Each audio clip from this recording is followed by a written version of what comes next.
किसी संत ने बड़ी खास बात कही है कि कभी कभी भक्त भी भगवान को गिरने से बचाता है। नमस्कार मित्रों, मैं हूं डॉक्टर राम जी भाई। आपके लिए एक छोटी सी कहानी लेकर आया हूं। क्षीर सागर में भगवान विष्णु सैया पर विश्राम कर रहे हैं और लक्ष्मी जी उनके पैर दबा रही हैं। विष्णु जी के एक पैर का अंगूठा सैया के बाहर आया। लहरें उससे खिलवाड़ करने लगी। क्षीर सागर के एक कछुए ने इस दृश्य को देखा और मन में यह विचार किया कि मैं यदि भगवान विष्णु के अंगूठे को अपनी जिह्वा से स्पर्श कर लूं तो मेरा मोक्ष हो जाएगा। ये सोचकर उनकी ओर बढ़ा। से भगवान विष्णु की ओर आते हुए शेषनाग ने देख लिया और कछुए को भगाने के लिए जोर से फुफकारा। कार सुनकर कछुआ भागकर छुप गया।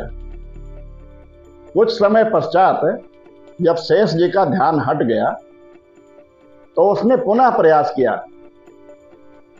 इस बार लक्ष्मी जी की दृष्टि उस पर पड़ गई। उन्होंने उसे भगा दिया।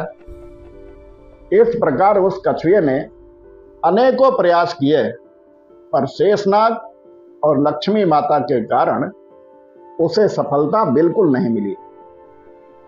यहां तक कि सृष्टि की रचना हो गई और सतयुग बीत जाने के बाद त्रेता युग आ गया।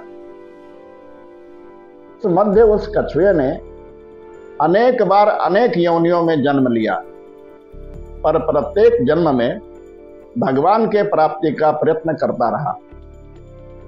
अपने तपोबल से उसने दिव्य दृष्टि को प्राप्त कर दिया। कछुए को पता था कि त्रेता युग में वही क्षीर सागर में शयन करने वाले भगवान विष्णु राम का और वही शेषनाग लक्ष्मण का व वही लक्ष्मी देवी सीता के रूप में अवतरित होंगे। वनवास के समय उन्हें गंगा पार उतारने की आवश्यकता पड़ेगी, इसलिए वह भी केवट बनकर वहां आ गया। एक युग से भी अधिक काल तक तपस्या करने के कारण उसने सारे मर्म जान लिए थे। इसलिए उसने राम जी से कहा कि मैं आपका मर्म जानता हूं। केवल इतना ही नहीं, इस बार केवट इस अवसर को किसी भी प्रकार हाथ से जाने देना नहीं चाहता था। उसे याद था कि शेषनाग क्रोध करके फुफकारते थे और मैं डर जाता था। अब की बार वह लक्ष्मण के रूप में मुझ पर अपना बाण भी चला सकते हैं, पर इस बार उसने अपने भय को त्याग दिया था। लक्ष्मण के तीर से मर जाना उसे स्वीकार था, पर इस अवसर को खो देना नहीं। नाथ, मैं आपके चरण कमल धोकर आप लोगों को नाव पर चढ़ा लूंगा। मैं आपसे उतराई भी नहीं चाहता। हे राम, मुझे आपकी दुहाई और दशरथ जी की सौगंध है, मैं आपसे बिल्कुल सच कह रहा हूं।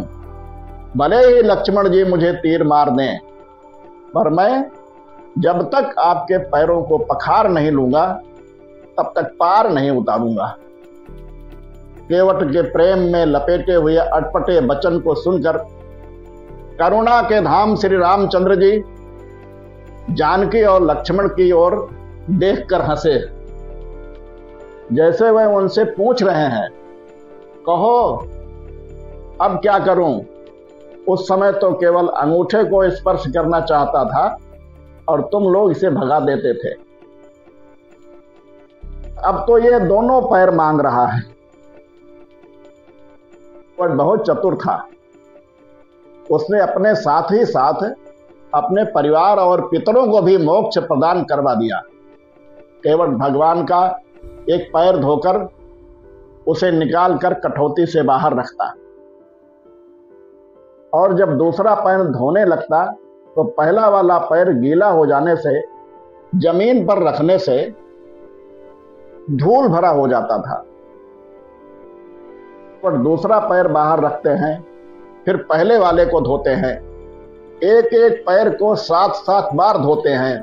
फिर भी यह सब देख कर कहते हैं, प्रभु एक पैर कठौती में रखिए, दूसरा मेरे हाथ पर रखिए ताकि मैला ना हो।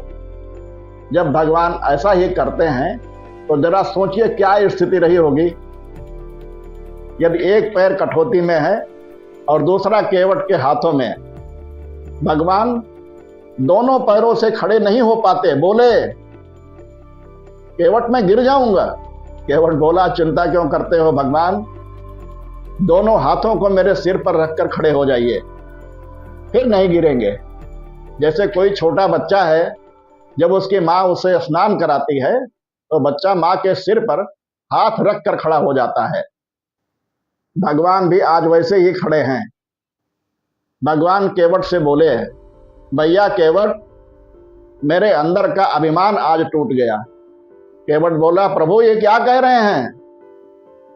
सच कह रहा हूं केवट, अभी तक हमें अभिमान था कि मैं भक्तों को गिरने से बचाता हूं, पर आज पता चला कि भक्त भी भगवान को गिरने से बचाता है। अगली बार फिर एक नई कहानी सुनने के लिए आप इस चैनल को लाइक, शेयर एवं सब्सक्राइब करें तथा घंटी अवश्य दबाएं। सभी को जय श्री राम।